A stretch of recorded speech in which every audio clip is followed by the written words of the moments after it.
This week is National Estate Planning Awareness Week. We all know it's important to have a will, but financial experts say in the digital age, it's more important now than ever to get things in order. Craig Bolanos is with us. He's the founder and CEO of Wealth Management Group in the suburbs. Craig, it's good to see you. Good morning. Yeah, great to be back with you all. Such an important topic because I think if you have people that you love and they love you back, we do a great job planning for the house, planning for the bank accounts, planning for the retirement accounts. But more and more, everyone's got a digital footprint, and we've got to plan for that digital footprint through our estate documents if we don't want to have trouble after we're gone. So I want to back you up just a little bit. It's called a digital asset now. What is that?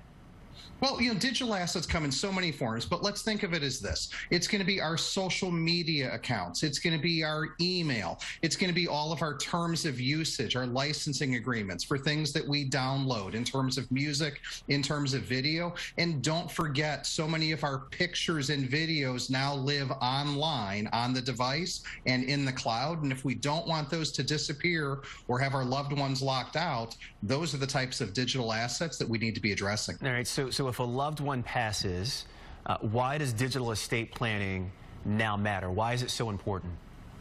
Well, I think for all of us, when we sign up for these different platforms, we quickly scroll down, hit the box in the bottom right-hand corner that says, I agree. That's the user agreement. And so many of these user agreements end up terminating when we as the user go ahead and pass away. And you have so many people now that have videos, pictures, monies, different things stored in these online accounts, and their heirs, their settlers, don't realize that they're not going to have access to that content, and that becomes a very real problem in a financial sense and in terms of things that are more important, the memory sense. Yeah, so that in mind, where do we begin? How do you plan?